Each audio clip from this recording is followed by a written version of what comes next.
When we are talking about e-governance, why we should go for mobile governance. First, hardware infrastructure requirement is not there so that it is easy to implement. With the available infrastructure, we can have it. Simple coding structure makes it easy for the end users. And as we are aware, mobile coverage is increasing day by day. So from the remote parts of the state also, we can collect information through m-governance. And because use of mobile is also increasing, there is no hesitation on the part of implementer to use mobile governance for certain applications. Now, what are the benefits of m-governance? Information is received quickly even from the remotest parts where connectivity and electricity, these two are not there. It's very easy to train the users, and acceptance level is also very high. And with this native mobile application, it is more user friendly. Then how it works? In our case, for the Food Supply and Consumer Welfare Department, we have codified certain modules which are regarding paddy procurement, rice delivery, commodities transfer. We deal in 3 commodities: rice, wheat and sugar. And then closing balance by the fair price shop owners. And these stakeholders, they send messages to a centralized server. From that, it is decoded and processed. If a wrong SMS is received, then a return SMS is sent through the Odisha government SMS gateway to correct the message. Here, I would like to tell you that at present our accuracy, we have been able to achieve 94% accuracy, whatever messages for different modules we are receiving. If information is correct, then it is uploaded in the transparency portal of the department. Now, here briefly I would like to tell you the procurement and PDS cycle on the this paddy purchase center. This is the starting point. Then paddy is purchased and delivered to rice millers, and rice millers in turn they deliver rice to FCI depot and to Odisha State Fuel Supply Corporation depot, and then OSC SC depot, they also receive wheat and sugar from the FCI and Zonal Sugar depot. Then from these depots, the commodities are transported to fair price shop owners. Then from there, consumers. Here, from the central server, we are also sending SMS to registered consumers.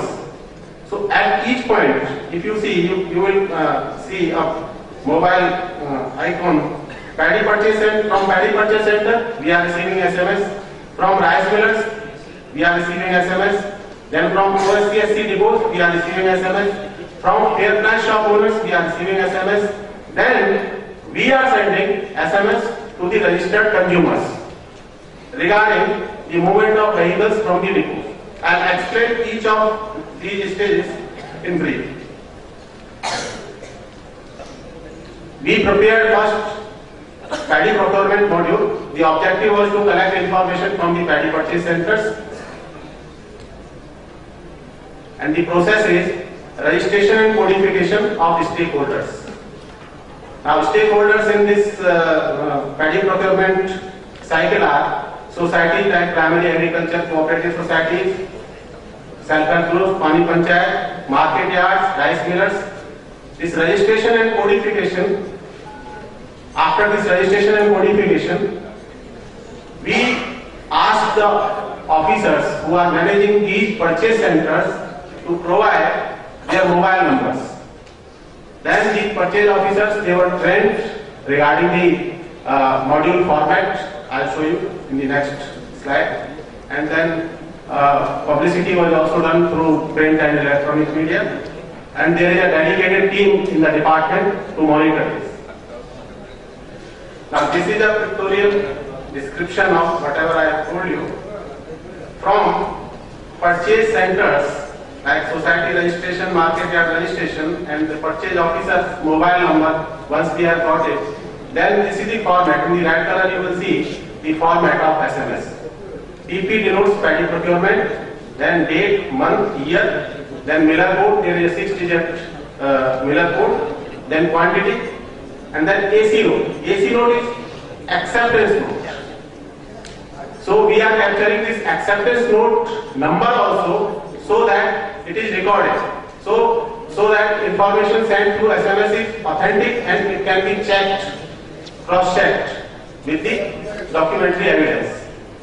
So from here, the purchase officers, they send an SMS. Then if this SMS is wrong in the sense that if the formatting, whatever we have prescribed, it is not followed, then a return SMS will go to the stakeholder, to the purchase officer. And if it is correct, then it will be loaded to the transparency portal. And there, government officers, they can also access to see different reports. Now, what is the output of this paddy procurement module? On an average, we receive 1,000 messages during peak procurement period. And SMS is based on acceptance note, so every transaction is recorded. Now, till date for this season, KMS is Kharif marketing season 2012-13. So, in this season, we have received details about 35 lakh MT of paddy procurement, and the actual paddy procurement is 37 lakh. So, there is a gap of about 2 lakh which will be there because of certain problems. Like if there is a delay in acceptance, in issue of acceptance note, then the officer, he can't send any message. And if there is some connectivity issues there in some areas, then SMS will reach late. So because of that, there is a gap of about 2 lakh MT of paddy. Now reports which we are generating through these messages, we can know which state agency has procured how much paddy, which society, like PAX, WSSG or Pani Panchayat, which society has procured how much, which miller has been delivered how much paddy, and then paddy purchase matrix, that means which society has purchased how much and delivered to which miller, because one society may be delivering to a number of millers, and a miller will also be lifting paddy from a number of societies. Then source-wise procurement history. The day we receive first SMS, from that day we can trace the history. The next module, this was regarding paddy procurement module. After paddy is procured, it is delivered to the millers, who in turn deliver us rice. So the objective of this module is to monitor the rice delivery by millers. Now the process, as I have explained earlier, registration and codification of millers, codification of depots where they have to deliver the rice, then deduplication of miller mobile numbers. This is very important because it took a lot of time to deduplicate the numbers. Then we also had for some time state helpline to guide the millers, those who were not able to send the correct SMS. Then now we have also developed mobile application for Android mobiles with more functionalities. So many millers are